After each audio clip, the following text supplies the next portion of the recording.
the Ben Shapiros of the world. Yeah. These people who don't necessarily have the intellect to have honest discussions, but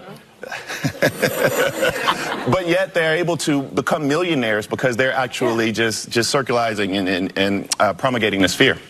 There are many, many confounds when it comes to these particular issues, and unless you remove the statistical confounds, you end up with trying to blame vague, shadowy figures like implicit bias, which are innately, insanely difficult, if not impossible, to measure. I don't know what he just said.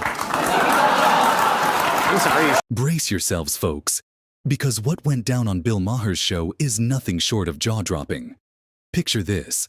CNN's Bakari Sellers tries to go toe-to-toe with Ben Shapiro and Bill Maher, only to get completely annihilated on live TV. The topic, race relations in America, implicit bias, and some seriously wild comparisons to segregation-era America. What happens next? A masterclass in logic and composure as Ben Shapiro and Bill Maher tag team to dismantle every single one of Sellers' flimsy arguments. Before we dive in, make sure to hit that subscribe button for more sharp insights and epic takedowns like this one. Did you subscribe? Awesome. Let's get into it. It all started when Sellers, trying to dismiss Shapiro's analysis, launched into a tirade accusing him of using fear-mongering tactics for profit.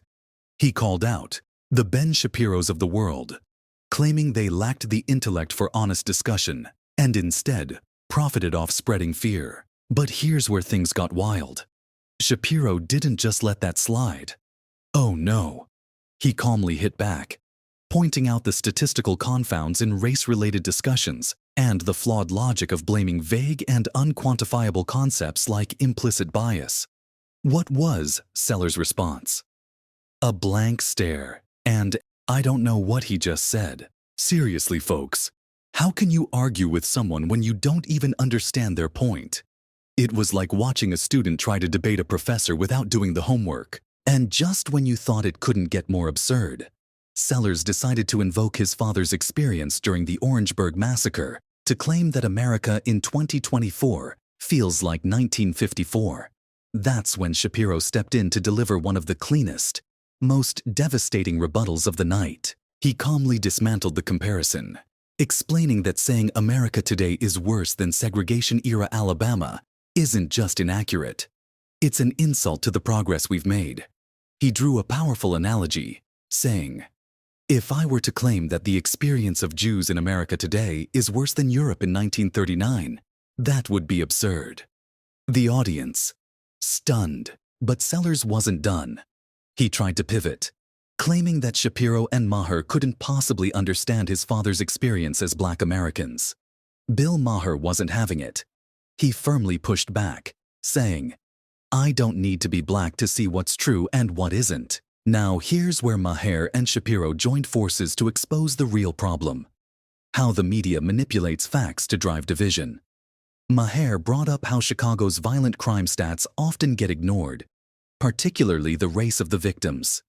He questioned whether this omission was helpful, or if it was a calculated move to protect certain narratives. Well, all you have to do is ask my father, who literally was shot in the Orangeburg massacre, right? Who helped found SNCC, who marched with Marion Barry and Stokely Carmichael and Martin Luther King, and the list goes on and on and on. And he will tell you today that he feels like this country's at 1954. And so if you want to talk about somebody... But that doesn't mean it is. Well, you said he feels that way. That's ridiculous. It is. Come on. I think the ridiculous notion is for either one of you all to have the audacity to believe that you understand what the experience is to be. I have to object to that. But you just said I cannot talk about it because I am not part of a group. I am a sentient human being. You're right. There's two ways you cannot understand something. One is to be too far from it. We're too far from it. We can't see like you can. One is to be too close to something. And then sometimes you can't see it accurately either. I'm not too close to something. I am that. I know. And so, what I am saying though is for you to discount my father's experience and say I'm not discounting it. And to say it was silly. I'm not. No, he was shot. No Were you shot? No, but he's still alive. Like he's right here. Like right, but the idea that if I were to say to you as a Jew that the experience of Jews in the United States today is worse than the experience of Jews in Europe in 1939, I would not be stating accurately. Correct. It's not true. That's and it's right. also not true to say that the experience of black people in America in 2024 is worse on a general level than the experience of black men in 1954 in Alabama. That's just crazy. But I mean, I think Sellers tried to pivot yet again, blaming systemic issues and a lack of resources in communities. But Shapiro wasn't about to let him off the hook. He pointed out that single motherhood, cultural breakdowns, and crime spikes are critical factors that rarely get addressed. At one point, Maher posed a rhetorical question that left everyone speechless. Why is it that the media chooses to ignore certain facts if they don't fit the narrative? It was a not-so-subtle jab at CNN and other outlets that prioritize political agendas over objective reporting. Maher even joked about how sensitive the media has become, saying, "It's like walking on eggshells to talk about anything real without someone calling you canceled." Over the 4th of July weekend, there's 109 people in Chicago who were shot, 19 fatally. That's a lot over a weekend. Yeah. And the race of the victims will not be reported.